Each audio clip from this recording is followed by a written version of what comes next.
وانت مش مغلوب 3-0 في الدور الاولاني. اللي بيقول لك ايه من ساعه الخطيب ما جه معلم عليا، معلم عليا في ايه؟ قصدك من ساعه بحه ما جه معلم عليا. طب وانا يا جماعه واحد ناس بيقول لك ما تشوف حد اللي رجب بحه ده اجيب مين؟ انا ماليش في الكلام ده، عشان ده نهايته سودة، نهايته حرق جثث، يعني جثث بتحرق في الاخر. تمام؟ معلم عليا في 8 سنتين واخده رايح جاي، من 2017 واخده رايح جاي. تمام؟ انا اقف ضد البني ادم وانا ولاعيبتي وجهاز فني، بس انا هعمل ايه هعمل ايه قدام ايوه قدام جن. واللي مش مصدق ان في جن، الاربعه لعيبه دول كانوا بيبيعوهم، والله بيبيعوهم. بيت ستاو اسمه مش كان بيتباع؟ الشحات مش كان بيتباع؟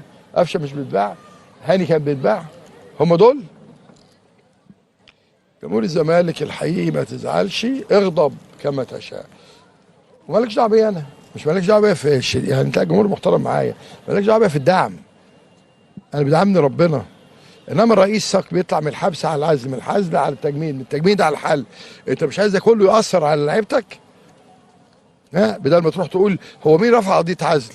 النادي الاهلي؟ لا، عشان اخت الخطيب اللي مش موجوده ناس الزمالك هم اللي رافعين علينا. هو مين اللي حجز على الحساب؟ حد من الاهلي؟ ممدوح عباس الزمالك. بشكر الجمهور المحترم، اقفوا ورا فريقكم ان شاء الله خير، وبندعم الفريق، بندعم الجهاز، واقفين وراهم. هتقول بقى احنا بين الشماعه، لا ما عنديش شماعه. نمره واحد الراجل اخطا في التشكيل وهو قال. نمره اتنين في لعيبه ما كانتش في حالتها. نمره ثلاثه في لعيبه مش هتبقى موجوده. نمره اربعه ايا كان وجهه نظر الراجل هيقول مش عايز لعيبه، عايز لعيبه. احنا عندنا ناس يقولوا احنا محتاجين ايه فين وليه. فريقه عنده كاس مهم جدا، عنده بطوله عربيه مهمه جدا، الجائزه 6 مليون دولار، واحنا عمالين طالع ميتين اهلنا عشان بندبر 1.5 مليون بتوع اشكبال عشان القيد اللي هيتوقف اول ما يدفعهم خلاص. طب مين بقى الفلوس ما راحتش ليه؟ عشان ممدوح عباس حاجز. طب احنا مش عارفين نجيب لعيبه ليه؟ عشان ممدوح عباس حاجز.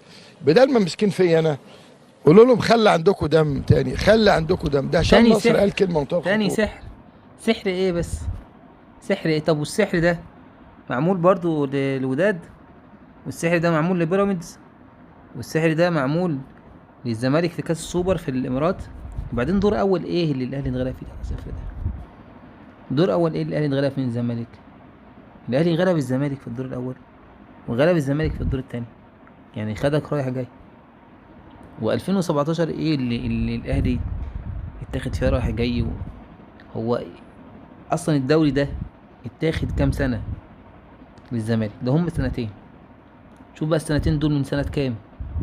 جمهور يا جمهور يا محترم، ياخد فيها الدوري كام مره؟ ده اسوريو اللي احنا طلعناه السما، هو فعلا يستحق. بقى له 5-6 ماتشات بيفوز. ايه يعني ماتش صحيح بطوله خاصه، بس انا لاحظت محدش هاجمه. الراجل تاني قال لك اللي عايز يهاجمني انا، عشان انا اللي عملت التشكيل وغلط. لا احنا مش عايزينك، احنا بنقبض عشان اللي اسمه مرتضى منصور وولاده امير بقى له 15 يوم سايب النادي في مراسي. لما امير المليونير، اقسم بالله العظيم وحياه المصحف امير اغنى مني انا. بياخد عموله وسمسره امير اللي بيدفع من جيبه، والنادي عارف بيدفع من جيبه. احمد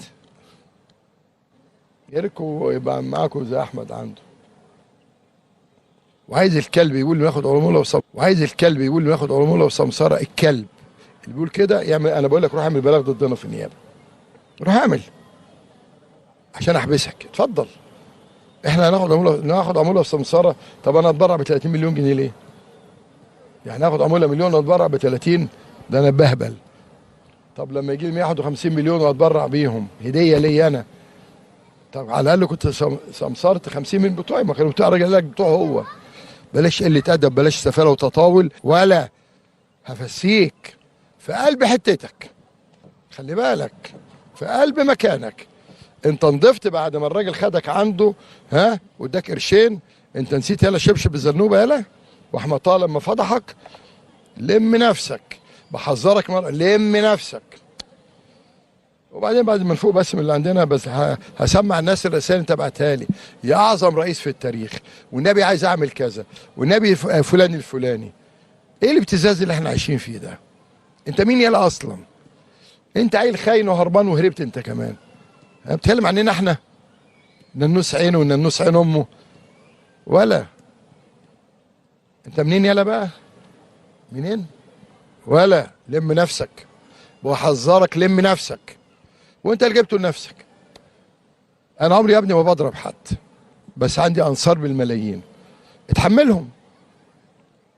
انما بتعمل شعرك كده والجاكيت والبتاع وتقعد تترقص، مش عاجبك حد، انت خيبه انت وغيرك طبعا. يعني بيقول لك ابنك جبته يلعب كرة في الزمالك، غالب سلطان قال لك لا يصلح، روح وديه مركز شباب. من يوم انت هتطق مننا، اوعى تقول ان النص عينه تاني. على الاقل كان ضابط شرطه واستقال بارادته. ها، يا ريت يكون عندك اللي عند امير. كان ضابط شرطه واستقال بارادته. ها، يا ريت يكون عندك اللي عند امير، بس اللي عندك من الشحاته. الحقيقة ان الزمالك هيفضل في الدوامة دي طول عمره، لان الزمالك اداريا طول عمره كده. طول عمر الزمالك اداريا فيه كده. ودي بقى اللي هي الحتة بتاعت ايه، كل نادي ليه طريقته في الادارة. الزمالك اداراته بترتكب غلطات، ساعات بتبقى فيها وان مان شو، مش قرار جماعي، مش مجلس ادارة. الاهلي العكس. فطول ما الزمالك هيفضل كده بالادارات المتعاقبة تشتغل بنفس الاسلوب، هيبقى الاهلي دايما متفوق. امتى ممكن الاهلي يحس ان في منافسة معاه من الزمالك؟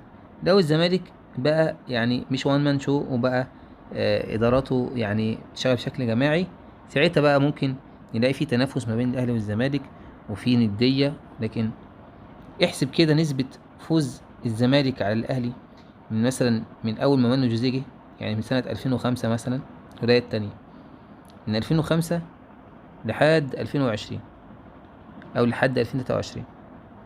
شوف الزمالك كسب الاهلي كم مرة، والاهلي كسب الزمالك كم مرة، وتعادلوا كم مرة. انا بتهيألي بنسبة 60% فوز الاهلي، ونسبة يعني مثلا 25% تعادل الفريقين، ونسبة 15% فوز الزمالك. الزمالك اصلا في الفترة دي خد الدوري كم مرة؟ ده الزمالك تقريبا ما خدش الدوري غير اللي هم المرتين اللي هم بتوع اخر سنتين اللي هو خدهم دول بس. قبل كده ما تاخدش الزمالك خد الدوري غير مرة مع فيريرا تاني سنة 2016 او 2017، مش فاكر، حاجة زي كده. يعني الزمالك خد الدوري 3 سنين، بيتكلم بقى من ساعة مانو جوزيه ما جه، خد الدوري 3 سنين بس، من 2005 ل 2023. كم مرة؟ 3 سنين. الباقي كله الأهلي. فالموضوع يعني محسوم.